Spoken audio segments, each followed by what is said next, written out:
I need to be able to share my screen, Brian. You are good to go.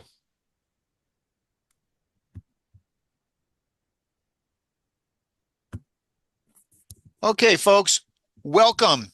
We have a big night. Thank you so much for being here. And let's just jump right into it. I'm going to give a little bit of why we are here.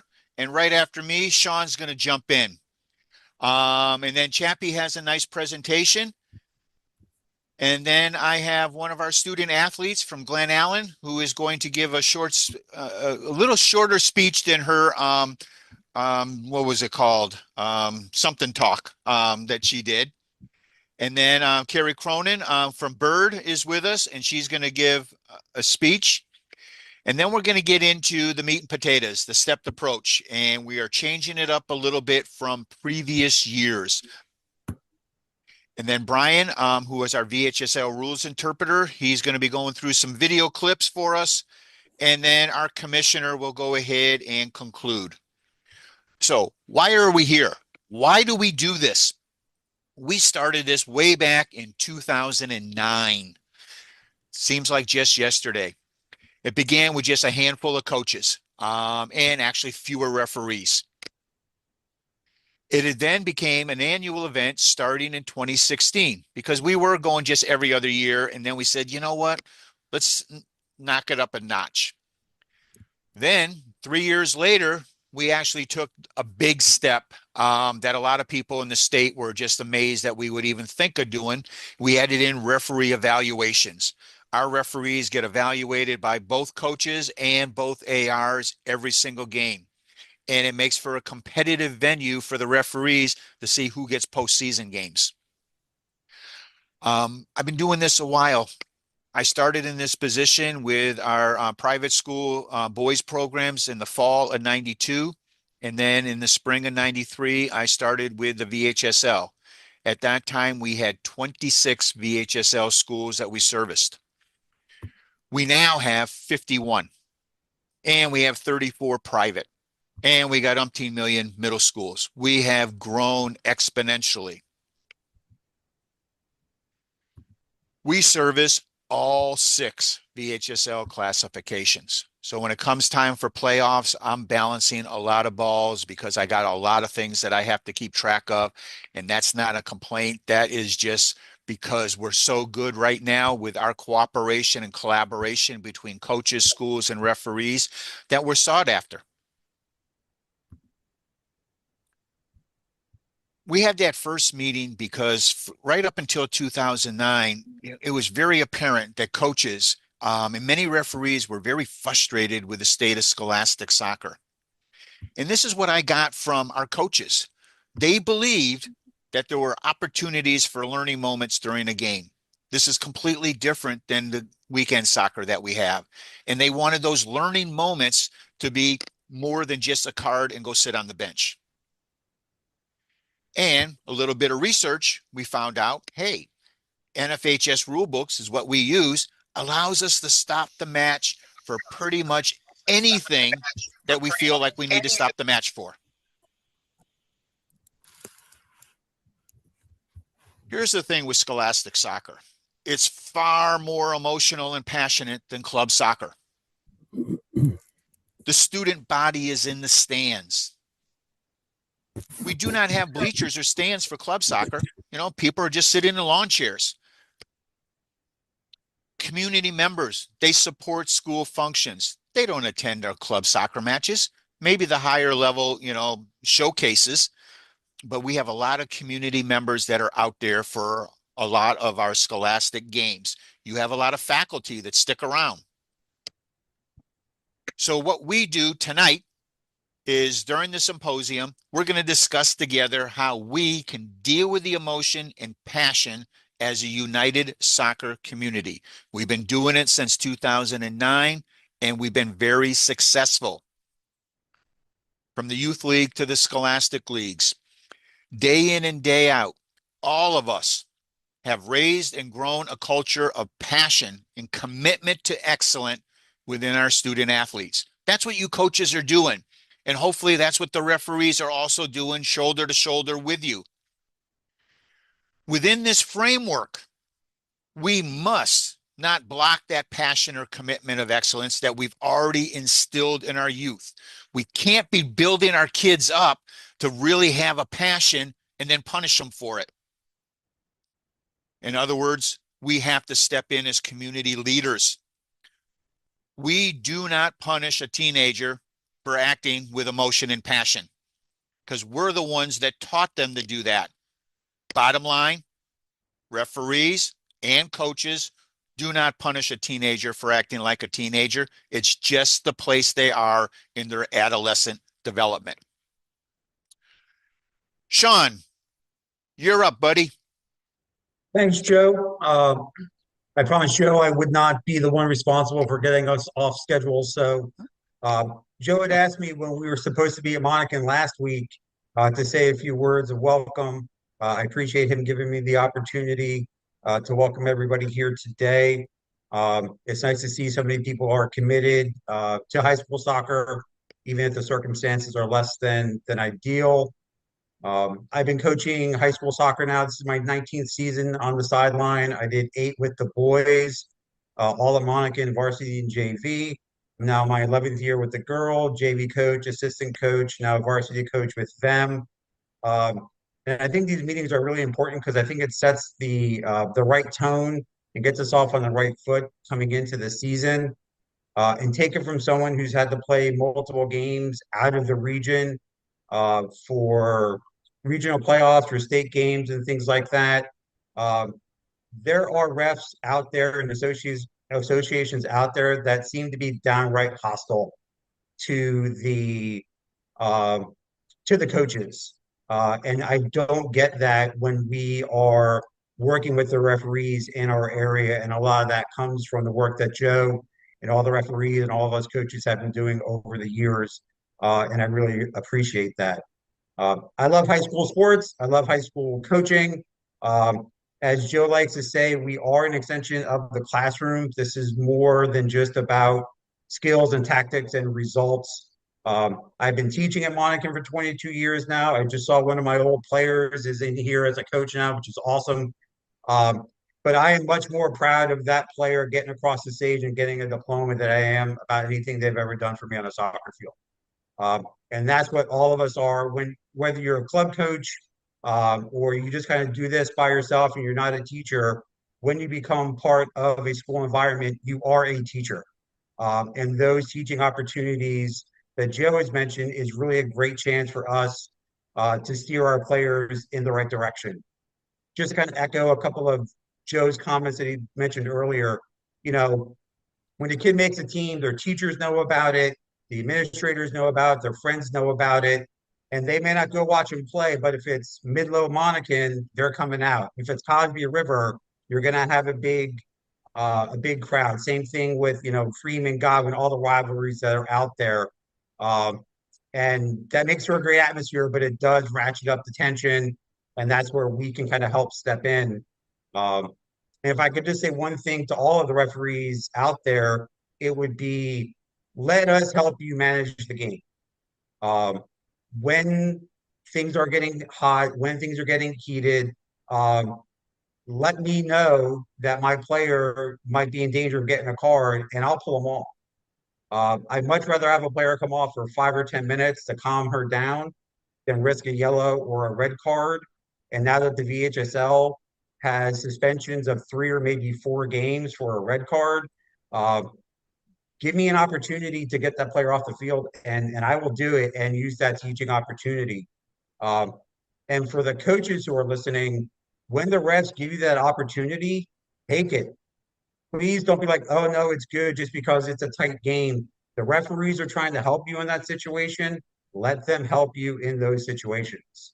Um, and in the 11 years I've been coaching the girls, which is right around the time that Joe started doing this, I'm going to say it's maybe a handful of times that we've actually been in that situation where either we've asked to pull somebody off or the referee has said, hey, you should get this player off.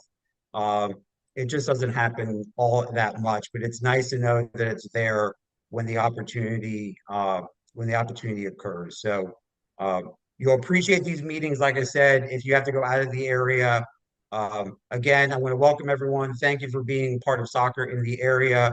I wish good health to you and your players this year and the best of luck. And I'll give it back to Joe. Thank you, Joe. Okay. Thanks, Sean. Appreciate you. Brian, if you can switch the controls over to Chappie now. Stephen Chapman is the coach over at Deep Run, and he has a presentation that he would like to present. Great, thank you. All good, Steve. Just got to share your screen.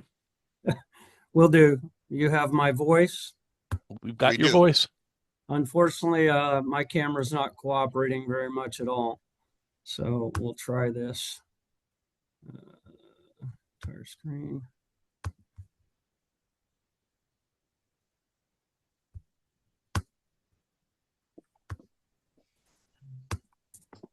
I'm trying my best. I apologize.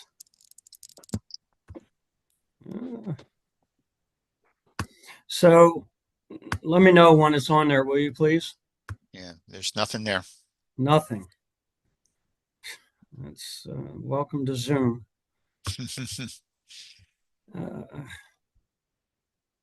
So share tab audio. There we go. Sorry about that. How about now? There we go. Okay. Thanks, folks. All set, Steve. Thank you. And I'll start the stopwatch. I appreciate it. If you can stay with me to the end, it should only be about 8 minutes. Perfect. At the end, I have an incentive for all of our coaches. And then also I have some contact information. So again, if you can stick around, maybe take a screenshot or something that would help you. So again, I am with Deep Run High School. I do teach in Henrico County Public Schools. I'm currently an elementary school teacher, however. I did open Deep Run in 2002, the boys program, coached them for a number of years, took a break, and then I've been with the girls program since 2015. I think we've already come to this conclusion, and I love that we're on the same page, and I really am greatly appreciative of the progress we have made with coaches and officials, both understanding that we all love this game and we're very passionate about it, but we've come to an equilibrium where the referees understand my passion and I understand their passion for enforcing the rules. And at the end, hopefully we have a great game in 80 minutes and nobody gets hurt. So on we go. This is nothing, earth shattering. They're just some ideas that I've had success with. And so I wanted to share with you. Preseason meeting. I've already met my AD in the fall. We met again recently. And these are some expectations that I ask of my AD and the administrators that are out at our games, our home games. So the things I ask for those administrators, and again, ensure the fans are in the appropriate area. No one should ever be behind our bench area, even though it's another bleacher behind the track. And that just helps with crowd control, management, littering, etc. We talk about addressing anyone who's rude or unsporting quickly.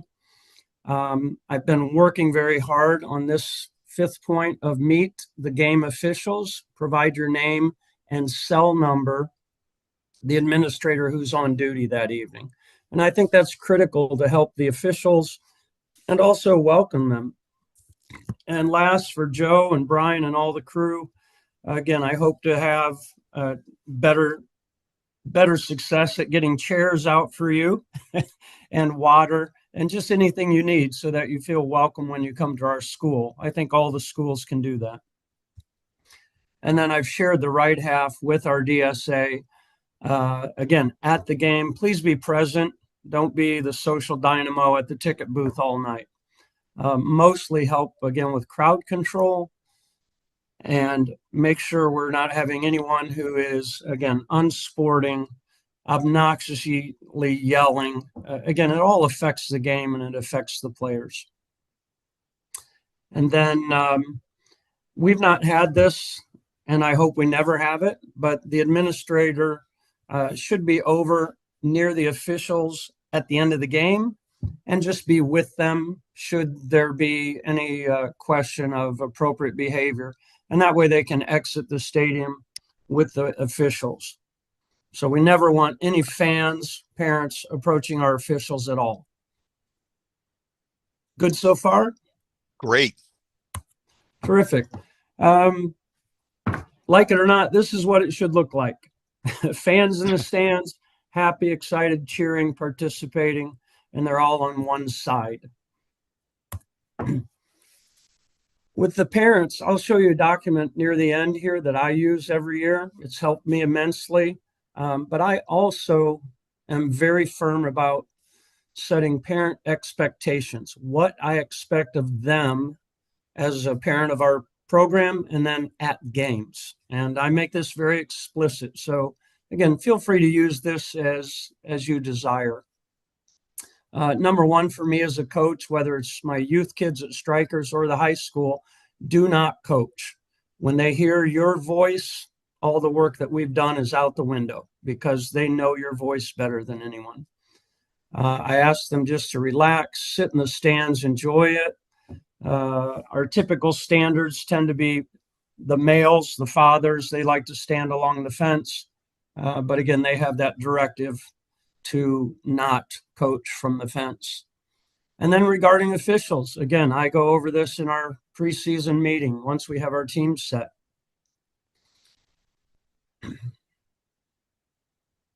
Again, do not yell at the officials. No need to boo. You can get upset, but keep it to yourself or sigh. Mostly we want to maintain good sportsmanship and represent Deep Run in a positive manner. And they are explicitly told you are never, ever to approach an official about any questionable calls, what have you. That is my job. Your job is take your daughter home, feed her, and get her to bed on time. That's it. So those two things I think you'll find very beneficial. Meet with your parents and meet with your DSA. Fans on the fence, again, Deep Run's fortunate. It was one of the newer schools where they built the track and then the fence and then the stands. We've not had difficulties to my knowledge. And even Joe and I talked about this several times, how it's nice to have fans on the fence, but they're not right on top of the AR. You've got an 8-lane track, and then again, your boundary on the artificial turf field. All right. So almost at the conclusion, and this is where I'd like you to stick around with me, please. Don't leave yet. So team policies.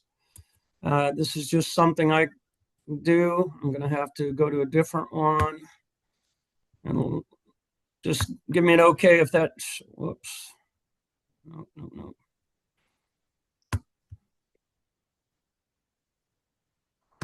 Hold on. Can you let me know if you can see it, guys? We can see it. Oh, you can? Okay. Yeah. It's towards the bottom. Yeah. So a 2-page document. I just scroll up. Okay. Everyone does what they, what works for you. This works for me. And I've tweaked it over 20 years. Academics, uniforms, gear and equipment, absence policy, school conduct, use of illegal drugs or smoking. Unfortunately, I've had to use that a couple times. Training, uniforms, etc. But near the end, just so you can see, we have a language clause in our training. They are not to swear. If they swear, they get a straight yellow card and they're off the field for a while. Caution cards in games. Again, we expect the same. We expect appropriate behavior, play hard, but play fair. And then playing time is at the bottom. I discussed that. I've updated my shin guards, made it a little better over the last couple of years. So again, for the coaches, just something that I use. I find it very helpful to me to have things in writing so that if parents or players come to me with concerns, it's almost always in writing and we have it covered. All right. I'm happy to share that with anyone if they would like to have that. You could email me at another time. So let me go back to this. Okay. Do you have a photo on your screen now? Oh, yeah. Excellent. All right. And a couple of my favorite photos. Again, we do a walkout on occasion, so I love that our officials walk us out. We have our Strikers youth kids coming out to games. We get the community involved. And again, coaches and officials, we lead by example. Last two, if you can hang with me. If you are not a member of United Soccer Coaches, I strongly encourage you to further investigate the group. It is the single largest organization of coaches in the world. Any coaches. I recently was in Chicago and presented at that meeting. Jurgen Klinsmann, Emma Hayes, coaches from Bayern Munich, Greg Berhalter, Alexi Lawless, and Rob Stone, among others, and our own Sky Bruce from the West End, Glen Allen, is a presenter. So the purpose of United Soccer Coaches, they recognize and give team awards. They give all region players, all Americans, academic all Americans, of which I've been fortunate to coach, and some other awards that you can earn, but the coaches have to put in their effort. I have given the Senior Excellence Award every year. I get to choose that. And then we've been fortunate to earn the Team Academic Award, Team Ethics Award, and the Team Pinnacle Award at Deep Run. So just some recognition for your team and your players, but again, a great resource for coaching. If you can write this red number down, if you're interested, they're offering a discount on annual membership. Comes with a magazine and all kinds of online information. And again, you can maybe screenshot this or let me know and I can send it to you. And final moment, I know I'm a minute over time. Thank you very much. I appreciate your time, everyone. And Joe, we're looking forward to the spring season. Hey, great. So glad you could join us, Chappie. Thank you so much for the presentation. Okay. You are most welcome. So let's see, you need to now stop share. Okay. And Brian, you just take it back because right now I am going to introduce our next speaker. Well, wait for Chappie to get off there. I'm trying to figure that out. Stop sharing. There we go. Okay, All our right. next speaker is a student athlete. She was the CVSRA Youth Female Referee of the Year. She's the current captain of the State Cup Championship team with the Richmond Strikers. She's a wonderful referee. She's a fairly decent, player. At this time, I am going to ask Emma Seekant to give her little thing on incivility within youth sports. You're on, Emma. Hi, everyone. Can you hear me? Oh, we can hear you great. Okay, perfect. Thanks for having me here tonight. As Joe just mentioned, I'm Emma Seacat, and I'm currently a senior at Glen Allen High School on the girls varsity soccer team. I want to begin by thanking all of you, coaches and referees, for all that you do. I have so much appreciation for the immense responsibility and hard work that goes into what you all do well. But I have to admit that when Joe asked me to speak at this meeting, I was a little apprehensive as it's a little nerve-wracking to speak to a room full of seasoned coaches and referees. But I'm excited to be able to share some research that I did for a TED Talk last year on the rise of incivility within youth sports, as well as share about my own journey within youth sports. When I think back to my own experiences within sports, just like many others, my involvement began at age 4 as a time to have fun, learn new skills, and make friends.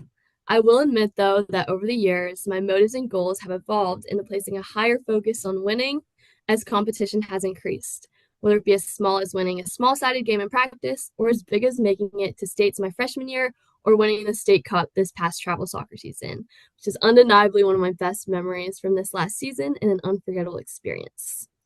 However, through the successes and accomplishments of teams I've been on through the years, what has truly kept my passion and love for the sport growing has been the moments of growth, laughter, and enjoyment that I've shared with my teammates, coaches, and mentors, both big and small. The overwhelming benefits of sports on youth has been well documented, including physical, social, psychological, educational, and personal benefits. These benefits of youth sports ultimately translate to helping youth contribute positively to society. Unfortunately, though, One major threat that's taking a toll on youth sports is the rise of incivility within sports.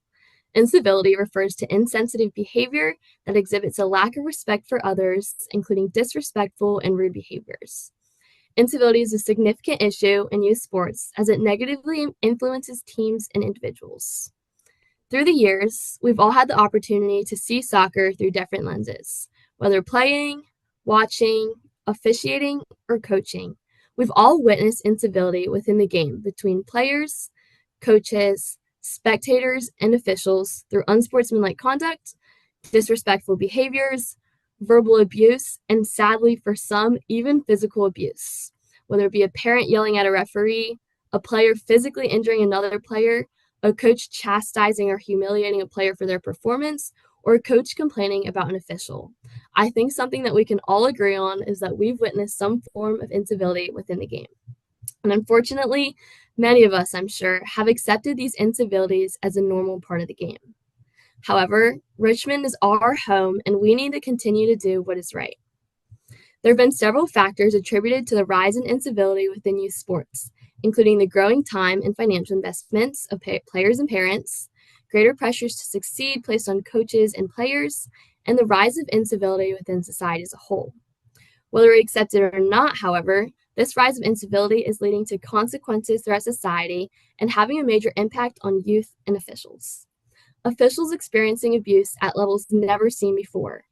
In a recent study, more than 50% of officials reported that they feared for their safety at some point in their officiating career due to the behavior of an administrator, coach, player, or spectator. These rising levels of abuse are leading to referees quitting and subsequently a nationwide shortage of referees. If incivility towards referees continues to increase, referee dropout rates will continue to increase. And without referees, games can't be played. Not only is the increase in incivility affecting referees, but it's also negatively impacting youth. According to the American Academy of Pediatrics, 70% of kids stop playing organized sports by the age of 13 due to sports becoming less fun and more about the concept of what success is from more of an adult's eyes than a child's eyes. For high school soccer players, playing for a high school has a special place in our hearts. We feel pride representing our school. We enjoy the rivalries. We enjoy competing against our best friends and club teammates, and we cherish the camaraderie. But at the end of the day, what we value most is the outlet that high school soccer gives us after a long and sometimes stressful day of classes and exams, to enjoy being together as a team and playing a sport that we love in a positive and uplifting environment. Importantly, though, we view our parents and our coaches as role models. According to McLeod's youth's moral reasoning of differentiating right from wrong is based primarily on what they observe and experience through social relationships. And so, when youth observe their coaches and parents yelling at officials, they view that it's okay to disrespect authority when they disagree with their decisions. Or when they see their coaches or parents exhibiting poor sportsmanship, they begin to believe that that behavior is acceptable as well. As players, we learn from and we model the actions and behaviors of those around us, our teammates, our coaches, and adults we look up to. As a player on Glen Ellen, our biggest rival is always Deep Run. Some of my best friends and my club teammates are on Deep Run. And going into each game, there's no doubt that the stakes are high and things are going to get heated. But ultimately, if I see my best friend on the other team arguing with the ref, I get frustrated. Or if I see the referee or a coach acting uncivil towards my own teammates and friends, it upsets me as well. We admire our coaches and we look to you as role models.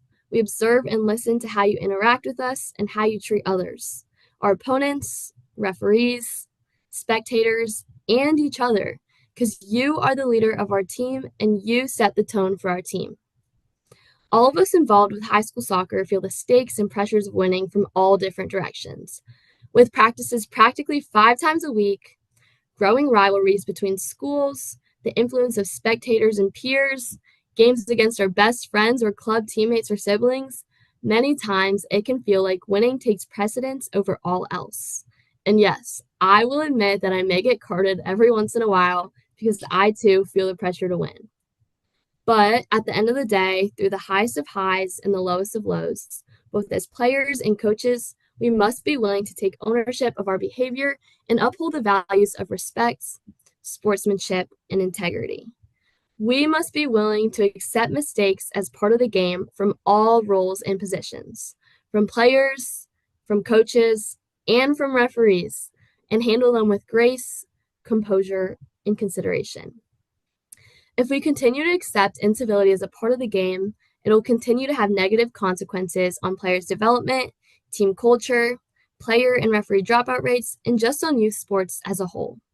However, when you truly look at the three primary contributing factors to the growing incivility, growing financial and time investments, greater pressures to succeed, and the rising incivility within society as a whole, they're all primarily rooted in one goal: a deep desire to win. And while winning, of course, remains a goal for all sports teams, it should be accomplished in an environment of support, respect, sportsmanship, and a positive team culture. Because at the end of the day, when I think back to my own experiences playing sports, what do I remember the most? I don't remember the score of each game, the number of games we won or lost, or even our ranking in the league each season. But what I do remember most is the friendships I formed, the support I had, the coaches who lifted me up, and the memories I made. Because as Steve Jobs once said, the journey is the reward. Thank you. Thank you so much, Emma. You did a great job. Thank you. Good luck this season. All right, next up, from LC Bird, Carrie Cronin. You are up, my young lady. Can you hear me okay? Yep. Okay. Hi, everybody. Joe had asked me to speak actually partway through the season last year. We had this conversation about me speaking at the symposium this year. And he really wanted me to just touch on the evaluation process and just how important that is. So like he said, I coach at LC Bird. I also teach there. This is my 5th year of teaching there. And I'm going into my 3rd year as the head coach for the girls soccer team. And truthfully, I love these girls. I love coaching these girls. I love, we all have the same kind of feelings. We love what we do. We all have some sort of connection to soccer. So I grew up playing soccer, and, my athletic director one year was like, hey, can you be the assistant coach in 2 weeks? And then that turned into me being the head coach. So here we are. So when I first became the head coach and I had to be the one to do the evaluations, it definitely felt like an extra task at first. It definitely felt like, okay, I've had this long week. I'm also a teacher, so I've got all these things getting thrown at me. And it was like one more thing we had to fill out. But then last year really kind of solidified for me the reason that we fill it out. I had a situation at a game we were hosting, and it was a super aggressive game the entire time, more than it should be, and it was kind of just going unnoticed by the center ref. And it got to the point where one of the girls on the other team was just, she kept shoving, she kept doing everything, and one of my girls had had enough.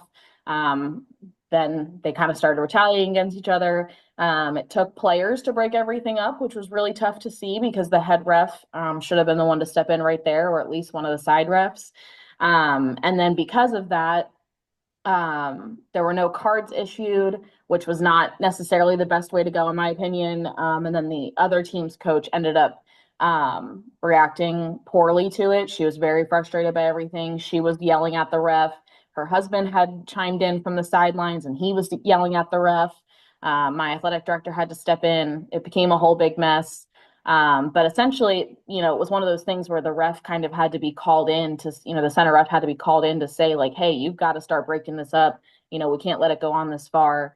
And the next day I had filled out the evaluation about this, and I had just said, I was so excited because it was one of the first times we had had a center ref that was a woman who was also young. So I was really excited to have her. And then I was just disappointed that the misconduct wasn't handled in the right way. And I had submitted that evaluation, and I want to say, like, within 2 hours, Joe had emailed me and was like, hey, give me a call so we can chat.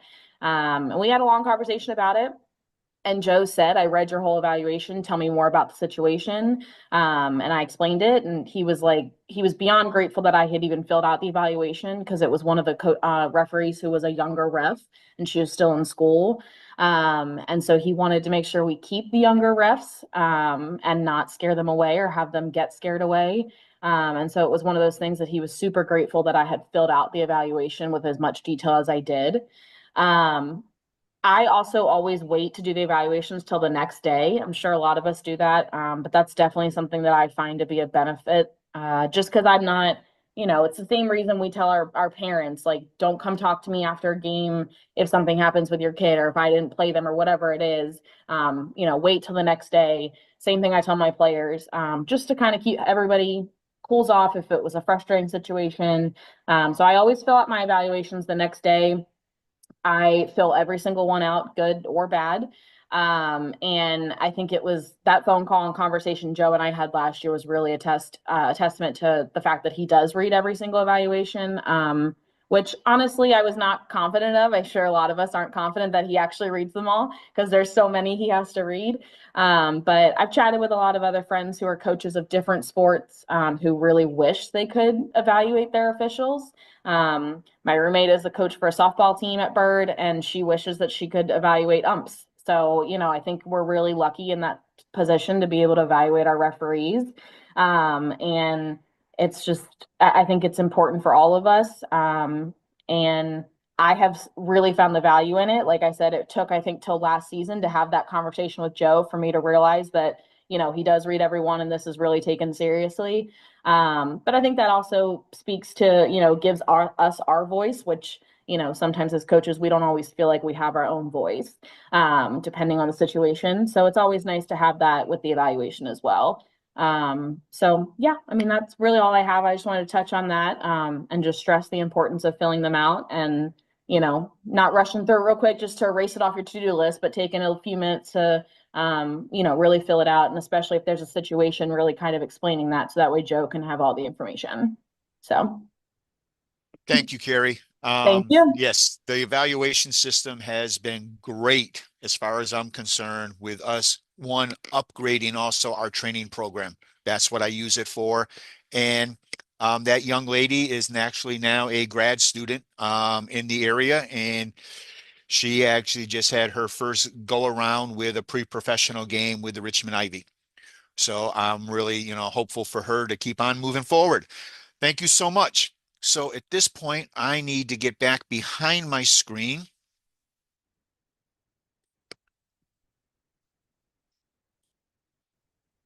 Okay. Oops. And there we go. Okay.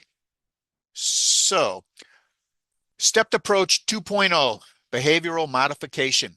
Those of you that are teachers, you've heard of this before because we use it in the classroom all the time. My job besides this is I am a teacher. That is what I've been doing since I graduated college. Oops. Stepped approach. It's a collaborative effort between the coaches and the referees. All of us want to get the best out of the student athletes. But remember, and Stephen Chappie, he touched on this. We are all educators. It doesn't matter what your regular full-time job is. If you are on a school field, you are a teacher. You are an educator. What we're going to look at now is we're going to educate our captains to take a more in-depth leadership role. I had a great lunch with one of our most respected coaches in the area, and the captains had more of a leadership role prior to COVID. Since COVID, the leadership roles have kind of waned a little bit, and we need to start working on giving them more leadership abilities and roles. And this is how we're going to do it. First off, the stepped approach is for dissent. It's not for physical fouls. Physical fouls will be called as is. But when we have open, loud, clear gestures, we know that that player is not happy with what's going on. The referee is being questioned. it's open, it's visible, and everybody, including the people in the 15th row of the bleachers, all know that such and such a player is not happy. And sometimes it can get a little hostile. It'll seem hostile. We got to be aware. VHSL is coming down very, very hard on cards for dissent. And if they receive 2 yellow cards, meaning a red card for dissent, it's more than 1 game suspension. And you don't need your players sitting on the bench for 2 games just for arguing with a referee.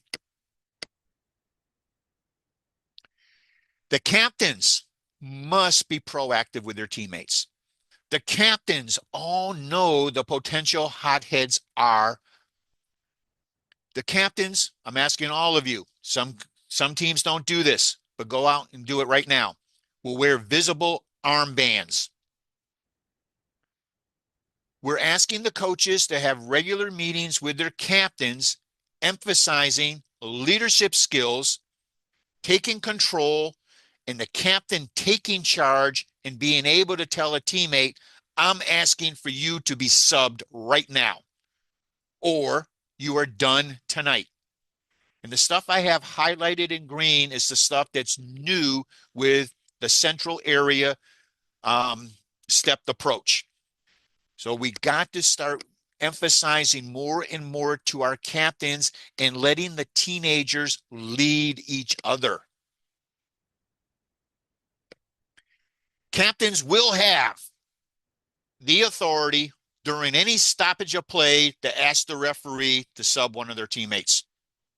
So referees that are on this call, if somebody with a captain armband comes up to you and says, hey, ref, I need to sub number 5 right now, and then let them. That is a proper substitution opportunity. They can then get with their coach because the captains can see things and hear things going on that the coach may not. Captains may also, on the fly, run by the referee and ask, hey, I need to chat at the next stoppage. And at the next stoppage, the referee is to stop play, hold play, and have that chat. We're being asked for something respectfully. The captain has a leadership ability out there, and the referees will listen. This is scholastic soccer. So the captain asking for a sub is a legal substitution opportunity. And people will say, how is that? Well, it's real simple. The coaches and the referees are agreeing on this. This is what we're going to do at our community, at our home. We, coaches, captains, and referees, it used to be just coaches and referees. Coaches, captains, and referees cannot afford to ignore any element of dissent. Sometimes it's just a glance, you know that. Sometimes you just can stare at a player and they'll get the message. But sometimes that doesn't work. The referees, you need to make a comment. And captains, when you see the referee making a comment or you observe the referee and getting close to one of your hothead teammates, you might want to do something about it. Coaches, when you see the referees over there talking to one of your players and you know it's not for a physical foul, you may want to give an admonishment from the coach's touchline. All of us must be proactive and positive in the manner and choosing of the words. A public rebuke can come from the captain, come from the coach, it can come from the referee. But quite truthfully, and I've been in this for a long time, the captain is going to be looked at by their teammates. They're the same age. Let the captain tell one of their teammates, you're not going to do this anymore. I'm the captain.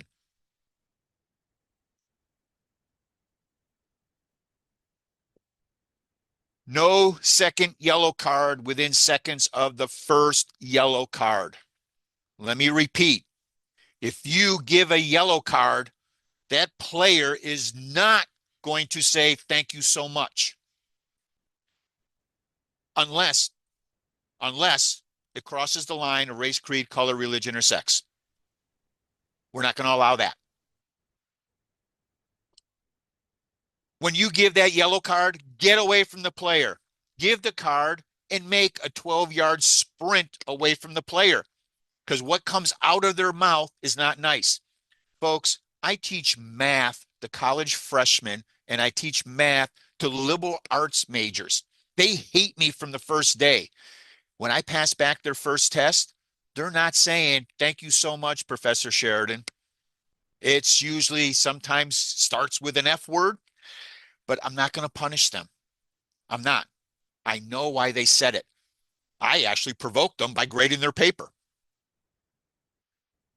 Coaches, get your captains. I need you. You got training starting next week. When you select these captains or the teams vote on these captains, those captains need to be proactive of getting that player immediately. Get to them. Get between the referee and, the player. Get them. Let the kids take care of the kids. And coaches, when you see that yellow card and you come onto the field to get your player, that is not entering the field without permission. However, when you enter the field to get a player that's just been carded because you know that player may not behave, make no move towards the referee or make any verbal comment. I'm instructing the referees, they give the card, get 10, 12 yards away from the player. So you make a beeline for the player. That means you're not making a beeline for the referee. Are we all in agreement with this? We need to make this work for the betterment of all our players. Joe, yes, just a quick question. Yes. In the interactions that you described on the last slide, there's no stoppage of clock for any of these conversations or substitutions because they're legal substitutions, and a conversation with the captain should not be treated as stoppage. Referee discretion. Okay. Quite truthfully, if a captain comes by and says, "Hey, ref, I need to talk with you for a minute," you can stop the clock, because we can stop the clock for anything we want, according to the National Federation. It is a teachable moment. And when you have a 16, 17, year old player come up to you, say, "Hey, I just want to have a conversation for a minute." Great. I need to catch my breath anyways. Stop the clock and just listen. Just listen. Sometimes that's all they want from us, is just to listen. It's called venting. Okay? And when we give a yellow card, yeah, we're going to stop the clock anyways, because it may take the coach a little bit to make that sub. And that's okay. Who's in a hurry? Let the coach take care of the player. Let the captain take care of the player. So it'll mean that we're playing, 92 minutes instead of a solid 80. That's okay too. After the player is on the bench, the referee and the coach can have a chat if needed or requested. I do ask that the player that was carded not be in earshot. Okay? Hey, folks, we're all being watched. And I guarantee I get 6 or 7 video clips every single night. So if the coach and the referee are talking, somebody's videoing it. So let's be respectful. Act like educators. Do what is best for the player, best for that teenager, best for that student athlete. And everybody needs to be cognizant of this fact. There is a huge difference between a teenager being upset and mad and a teenager crossing the line of race, creed, color, religion, or sex. Being mad and upset, we can handle. The other stuff, we're going to punish. We're not going to punish them for being a teenager, but we will crossing the line of race, creed, color, religion, or sex. I want to make sure that we determine that. They spout, a racist comment, a sexist comment. I'm going to have young women out there doing some of the men's games, and those men are going to behave, and vice versa. Okay. All our referees know this. This is what we've been doing for quite a while now. We try to have a quiet word. We involve the captain or the coach. This is what we've been doing. When we finally get to that third stage, sanctions in accordance with the laws of the game, that's when we pop the card. And everybody knows it's coming.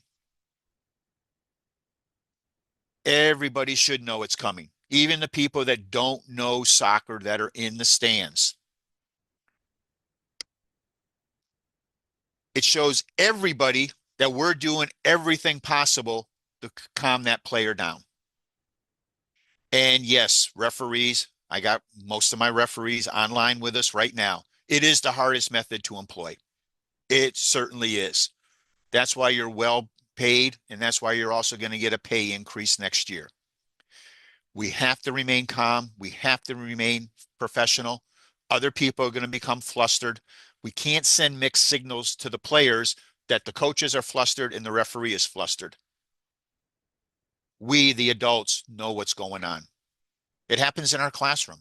So now let's talk about 2.0. We've already talked a little bit about you taking care of the leadership skills with your captains. And this is what we do right now. Coaches, your team's properly dressed and equipped. Have you addressed team sportsmanship issues? At which point the captains or the coaches say, yes, we have.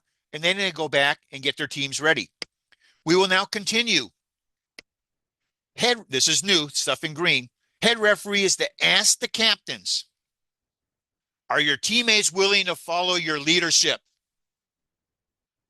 And quite truthfully, when I mentioned this at our banquet with the referees, they said, what are the answers going to be? I have no clue. They're teenagers. And we're asking them, are your teammates going to follow your leadership? So the first week of the season is going to be interesting. And we're going to ask them, are you ready to intervene if a teammate crosses the line of sportsmanship? We want those captains to know right from the coin toss, hey, are you a leader? You have a captain's armband. Are you ready to act as a captain? We will continue with 3 issues that have come up pretty badly in the last few years. We are then to remind the captains, the scoring team may not go into the net to retrieve the ball. The clock stops for Scholastic. We've had several instances where goalkeepers have given up a goal. Somebody goes behind them into their goal to get the ball. And now we have some bad situations that have led to some cards. The scoring team may not leave the field to celebrate, nor can they remove an article of clothing. We had a couple instances where players removed their shirt but had another shirt underneath. Folks, you still removed an article of clothing. You scored a beautiful goal. Here's your card. And on a penalty kick, the goalkeeper may not leave the goal area.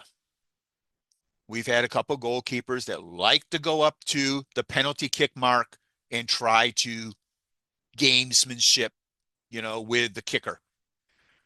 So don't leave the goal area, goalkeeper, because if a card is done, and we had, I think it was 3 instances last year where a card was given and the subs came in all 3 times the penalty kick was not saved. It was a goal. So we're going to remind the captains, these are 3 instances where we had some sporting issues.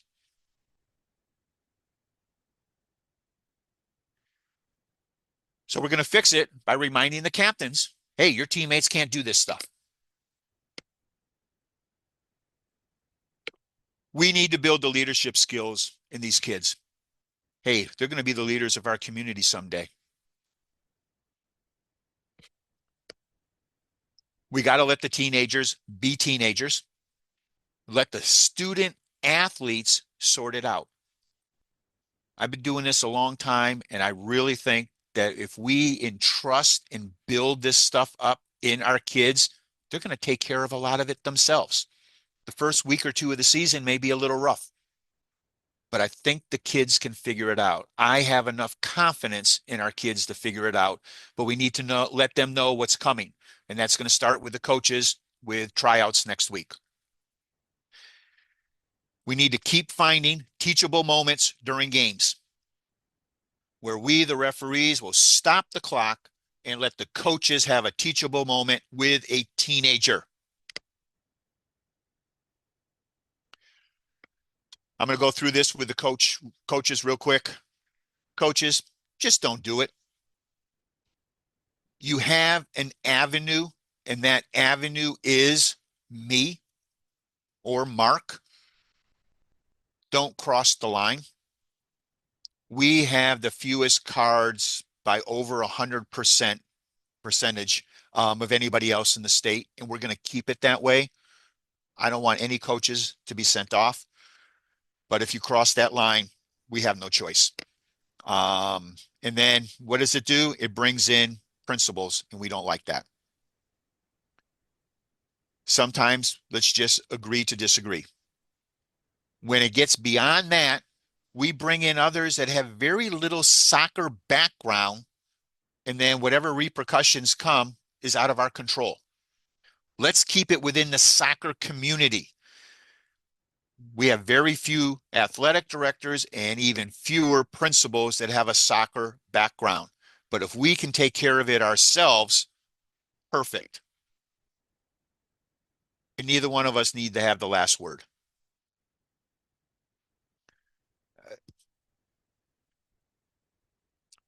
But we do have the fewest. I'd like to have 0. Assistant coaches. This was determined several years ago. Head coach will be given the opportunity to handle it. The head coach can send off an assistant. No paperwork. No sportsmanship violation. If the head referee has had it with the assistant coach, just go over to the head coach and say, you need to get rid of your assistant. Just put him in the stands. No paperwork, no cards, no nothing. Then it's only between you and your assistant coach after the match. However, if you refuse to send off your assistant coach that's crossed the line with the head referee, yellow card to the head coach and a red card to the assistant. I don't want to see that happen. Creates a lot of paperwork. And again, high school principals get involved. And quite truthfully, they don't want to be involved with soccer. The spectators. I love what Chappie, gets to his parents beforehand. I would like everybody to have a little chat with your parents. Okay, we know what's coming. I love scholastic soccer because we have a track between us and them. We don't have that at River City or Glover Park or Stryker Park. You know who your fans are. You know who your parents are. Referees are being trained to ignore it unless they cross the line, and then we got to get that game site administrator. So make sure their name is on the roster. Referees do not deal directly with the spectators. And referees don't ask the coaches to deal with it. That's not their job. Their job is the players. Their job is not the parents. Language. We all know what it is. I'm asking the referees. Was it angry, hostile, aggressive? Was it directed at somebody? Sometimes it's a yellow. Sometimes that yellow throws gasoline on the fire. Coach, number 11 just called me a beep, beep, beep, beep, beep. Coach, please sub him and put him on the bench for a little while. That is more effective than sometimes just popping a yellow card. Unless they cross the line of race, creed, religion, or sex. Teachable moment. I've actually got a couple coaches that have said yes, and they pull the player off and they make them be the ball boy for a little while. That'll teach them to cuss us out. And remember, there's a difference between a player that just missed a wide open goal and a player directing something at the goalkeeper. Everybody has an Arbiter Sports account. I don't want to take time going through everything on Arbiter Sports. You can contact me and I can walk you through if you're a new referee. And I'm asking, do not just evaluate the games that you are upset with. And here's the reason why. I know I'm going through this quickly. If I don't see an evaluation from you into the fourth or fifth game of the season because of a bad call or a controversial call, what about the referees that did a great job? So are you only grading the students in your class to get a D or an F? What about the student that just, busted butt and got a nice A? Because what you, the coach, have done is you've just caused a good or maybe even a great referee to not qualify for a postseason game because they didn't get an outstanding grade for that game they busted their butt in. So you got to grade all your games. One more point. If the referee crew sees, believes, or suspects, we stop the match. Referees place players in concussion protocol.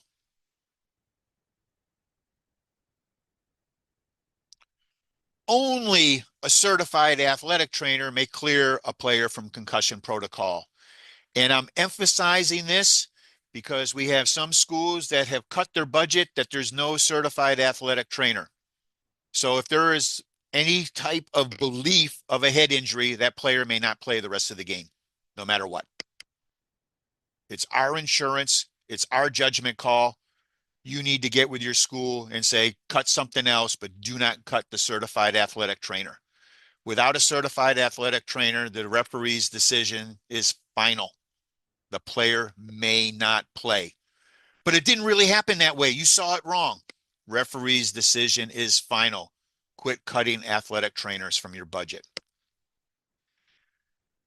I have a special session coming up for this on referees. I also want the coaches to pay attention to it and put it in the evaluations and how the referees handle delaying the restart. Excessive. If they leave the field, they're getting red. So if they go to the bench, coaches can take care of them.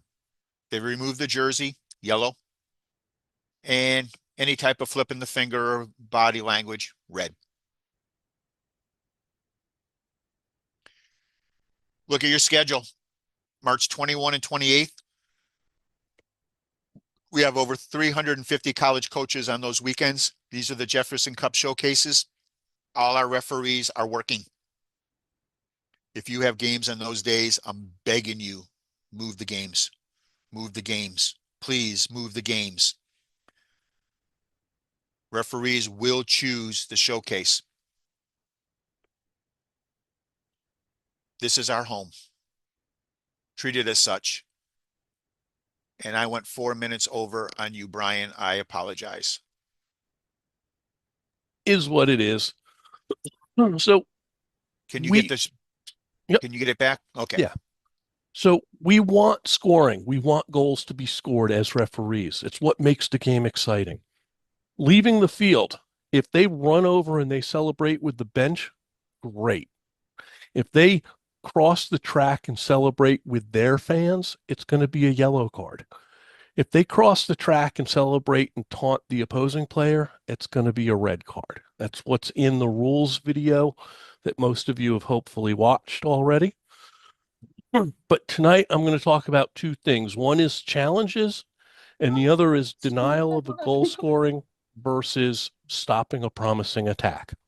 Okay. I think with Chappie was nice enough to send me 3 videos. These are all challenges that we're going to be looking at and understand from the referee point of view, right? We want to protect the game. We want to protect the players. So we're trying to go into a match with a tactical approach of how are we going to do this? We want to make sure that we're clearly, communicating with everybody and that we have consistency in our decisions. But I know this isn't going to come as a shock to the coaches, but there's contact in soccer. Not all contact is a foul. Okay. You can just have normal football contact, right? 2 players who run into each other because they're not paying attention.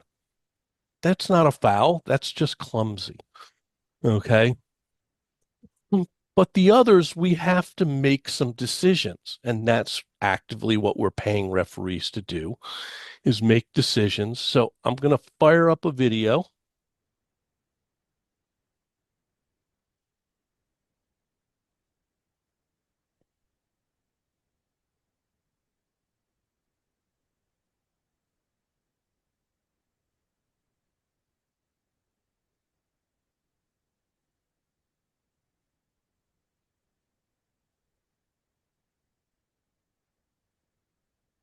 And since it's coaches, we have to show it 3 times just so that they can get a good view of it.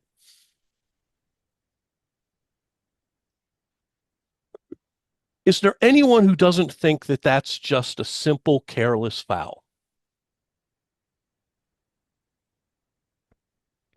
Any coach want to start arguing for the yellow card because their player just got tripped up? You can't argue, Chappie. You're the one who supplied the video. I mean, it depends on the game, how it's been, how long it's been going on. There's several variables that could go into that. But seeing the video, if nothing had happened before, sure. Eh, If it was repetitive, tight game, who knows? But eh, just seeing that one little clip's not going to do it for me. No, that's just a simple, careless foul. Easy. I mean, it was easy enough that those of you who can see who the referee is, he got it right. Hey, wait a minute. Yeah. Just a simple foul. Referee gets to the spot, points, and you'll notice everyone is fine with it. When I say everyone, I'm only talking about the 22 players. Because don't take it personally, coaches, but if 22 players are happy, you don't matter. The 22 players are happy with that decision. Let's move on with life. Any argument against that? Now, right? We talk about careless, reckless, is it serious foul play? We think about what was the force, intensity, and speed. But sometimes it's who initiates the contact.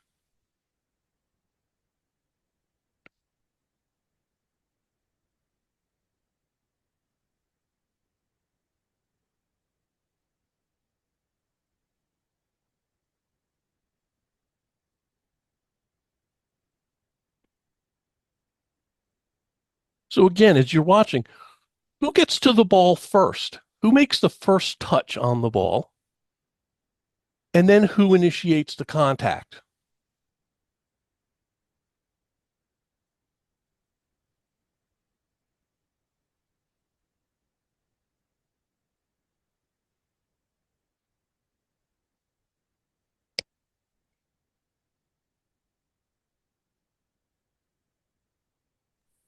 So the goalkeeper in this instance, she comes out strong and she makes contact with the ball first. So she now has control of that ball. The striker, who's a half second late, she's got to try, right? Because, coach, if your striker's not trying for that, you're going to yell at her. We know that. That's expected behavior from both of these players.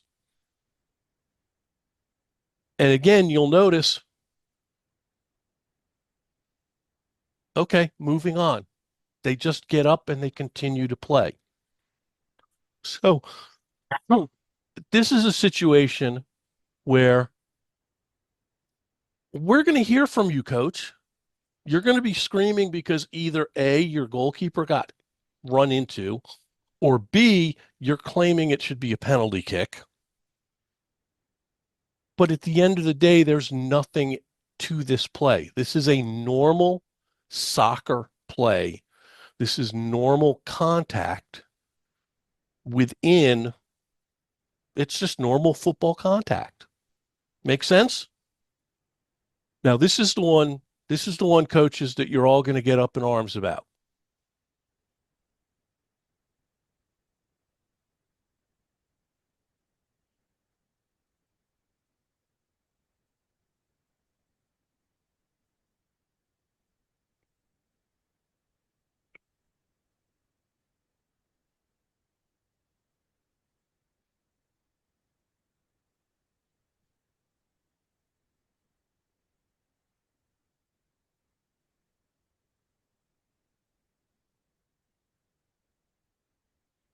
All right, coaches, what's your call?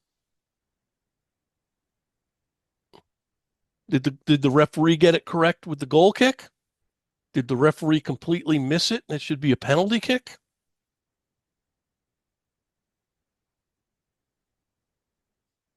All the coaches want to be quiet about this one. Okay, Chappie, you sent the video. I did.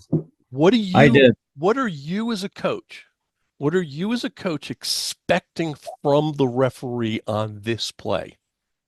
Well, I think like most coaches, we're a little bit, tunnel vision on our team. My team's wearing the black.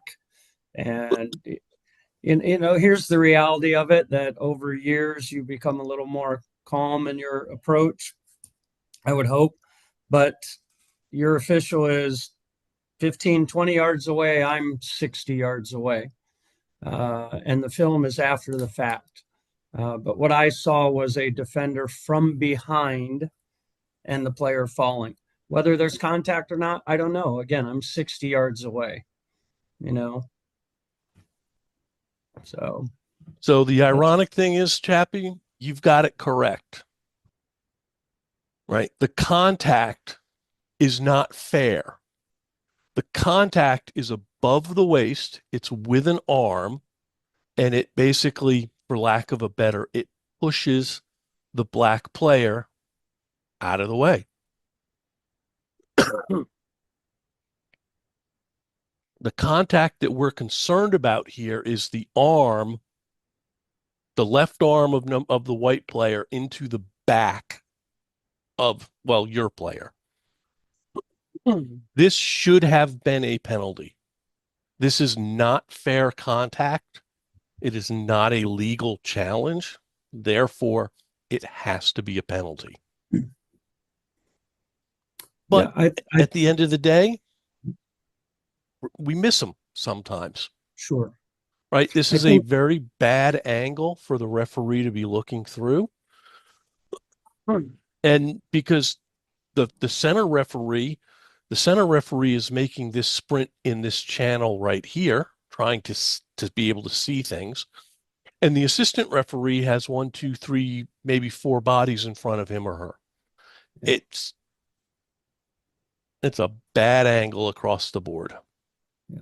So, but this should have been 100% penalty. I agree. So, thanks for showing it. Yep. And as one of our other coaches mentioned also, this is a playoff game. It's a lose and go home game. So, it had big ramifications on it. Yep. But anyway, good. Thank you. No problem. So that's some of the contact and challenges, right?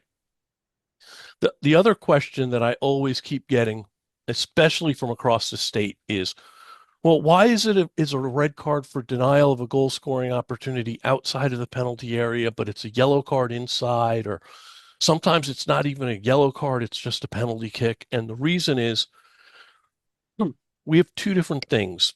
We have denial of a goal scoring opportunity, and we have stopping a promising attack. You may hear referees call it SPA, right? So the referees are considering, what's the probability the player has to control the ball? Where are they on the field? How far away from the goal are they? How many defenders are they going to have to get past? Direction towards the goal, distance towards the goal, and then is an attack likely, or is an attack very likely to produce a goal? Not get a chance at a goal, attack very likely to produce a goal. Outside of the penalty area, it's a red card. And the reason for the coaches to understand, inside the penalty area, if a player makes an attempt to play the ball and he's slow, he's late, he misses it, he's already getting punished because it's a penalty kick. How many times do you think a penalty kick is converted? 90+%.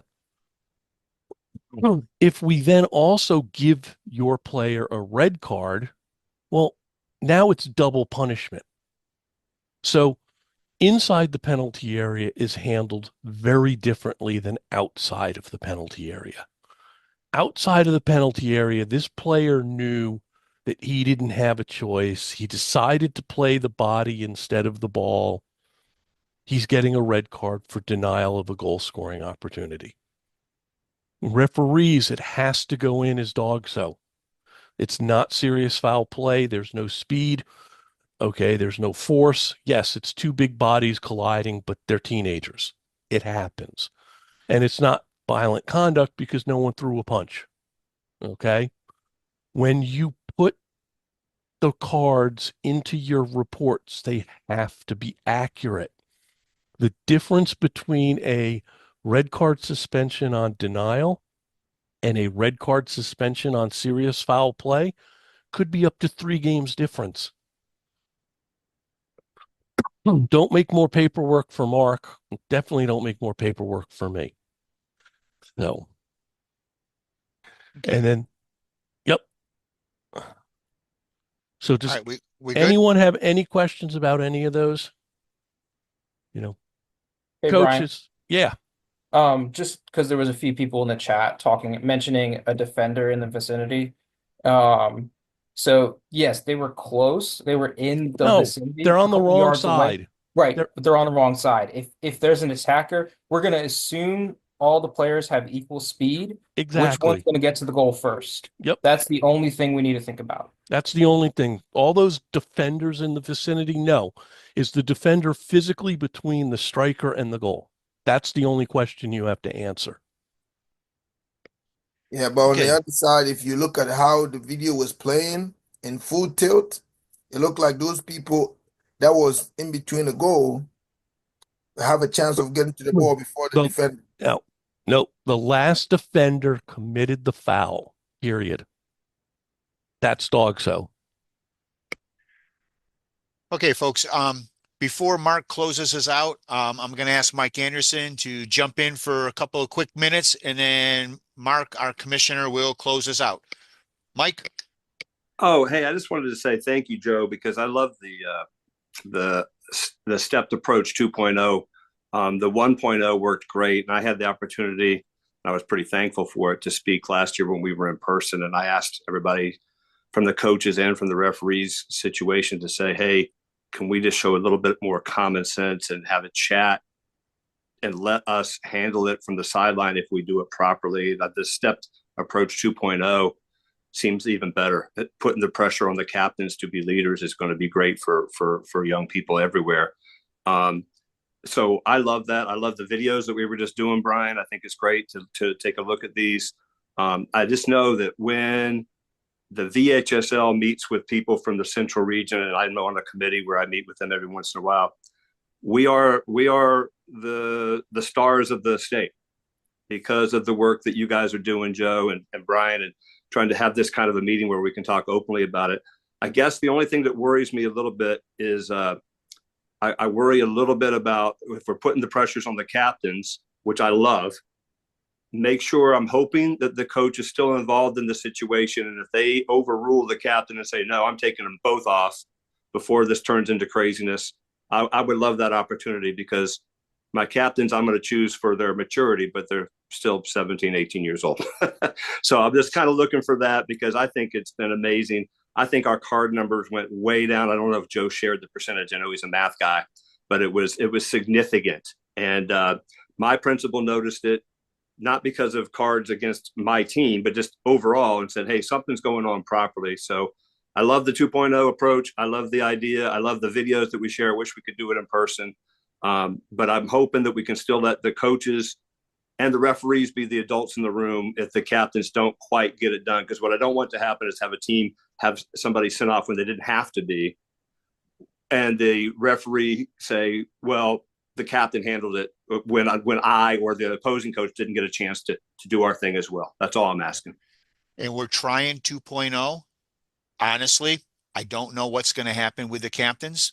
I'm hoping beyond hope, and with lots of experience, that our captains and our youth will step up. But, I will stay in touch with everybody. I will read all the evaluations, put that in there for me. Chris from Godwin says, what happens if the referee refuses to work with you? I need to know about that right away. You call me. I don't care how late at night it is, because I'm going to wake that referee up and ask him if he wants to do middle school games the rest of the year.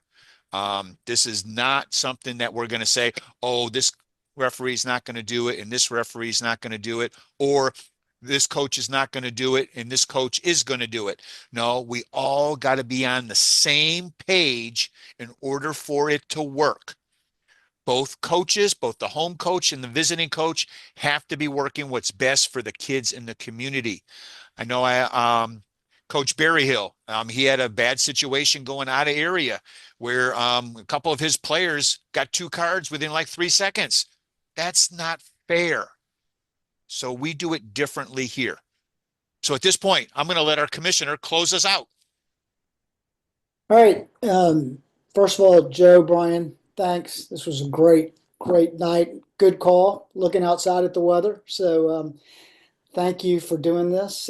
Hey, Sean and Carrie and Steve, thanks for sharing your coach's perspective. We are truly a team, and I hope that message is coming across loud and clear tonight. Emma, you're a rock star. Good job. Hey, I'll just say this because it's been a while since we've been on this Zoom. If we do the things that are in this presentation, we're going to have a great season. We're going to have a great season. Mike Anderson, you just were sharing that when you go to VHSL meetings, that we are the toast of the state, if you will, in Central Region when it comes to soccer. I just came back from one of those meetings, and I can assure you, Mike is straight up telling you the truth about that. So, guys, let's keep our heads out there. Let's have a great spring season, and let's keep the paperwork to a minimum, please. All right. Okay. Hey, tryouts start Monday. So you got your last, few minutes or a few days of preparation, which right now you have to because, we're snowed in. But have a great season. My lines of communication are always open. I do read every evaluation. And if there's comments in there that I need to talk to you about, I will pick up the phone and call you. All right. Thank you so much. You all be safe, and we'll see you all in the field in a little over a week. All right. Have a great season, everyone.